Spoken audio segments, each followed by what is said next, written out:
Hello les filles! Aujourd'hui, je vais vous montrer comment fabriquer vos propres fondants de bougies à utiliser avec un brûleur. Ainsi, vous profiterez de celui-ci pour diffuser un doux parfum dans votre maison que vous aurez vous-même choisi et créé. Pour cela, il vous faudra de la cire, par exemple de soja ou d'abeille.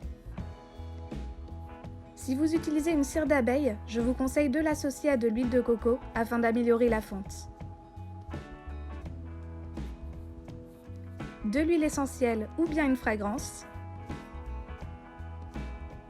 Et si vous le souhaitez, vous pouvez utiliser de quoi colorer vos fondants. Munissez-vous d'un bol chauffant ou de quoi faire fondre au bain-marie, d'une spatule, d'une cuillère à soupe, d'un bol, d'un moule et d'une balance. Commencez par incorporer la cire. Si vous avez de la cire de soja, ajoutez 15 g. Si vous utilisez de la cire d'abeille, incorporez 10 g. Je vous donne la recette pour un galet, mais si vous voulez en faire plusieurs, alors multipliez la quantité. La cire d'abeille étant plus dure, ajoutez-y 5 g d'huile de coco. Celle-ci permettra une meilleure fonte du fondant. Si vous n'en avez pas, alors restez sur 15 g de cire d'abeille. La diffusion se fera juste plus lentement. Placez le tout à fondre doucement.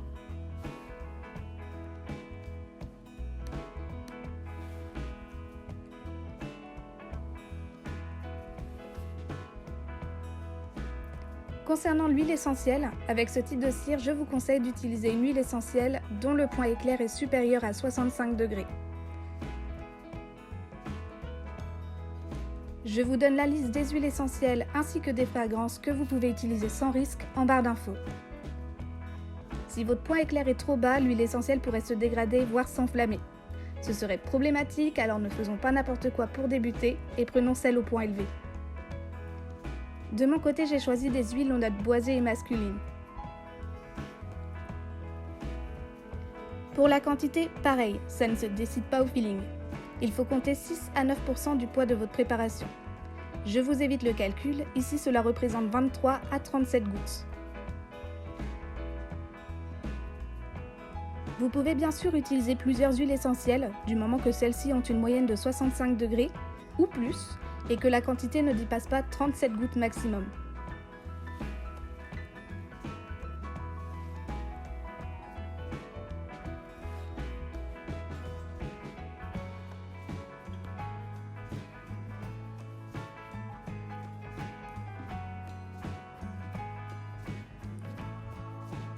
Maintenant que la cire est bien fondue, vous pouvez choisir de la personnaliser. Utilisez de préférence huile colorante, du mica ou pigment naturel. La cire les incorpore facilement et la couleur finale est totalement uniforme. En revanche, le colorant alimentaire a tendance à laisser des traces.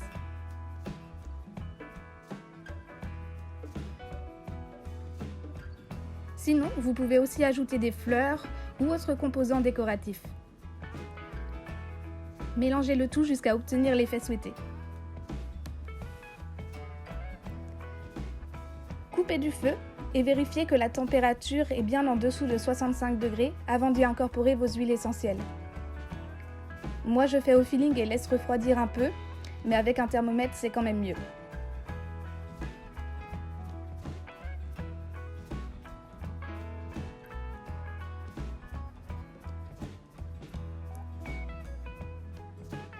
Mélangez rapidement avant que la cire ne se fige, puis versez dans votre moule.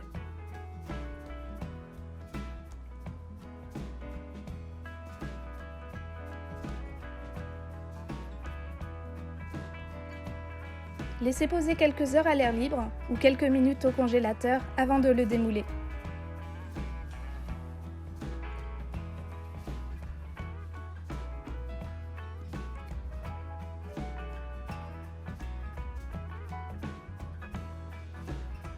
Et voici notre fondant à brûler qui va venir rejoindre ma petite collection.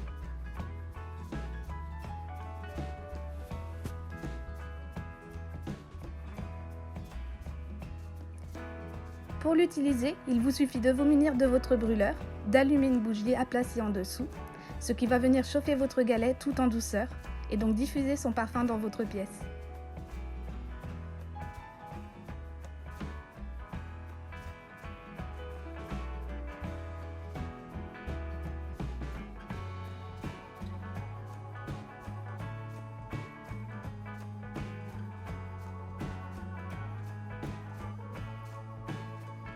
Ces petits fondants sont aussi une super idée cadeau. Emballé dans un petit sachet, il sera prêt pour offrir et faire plaisir.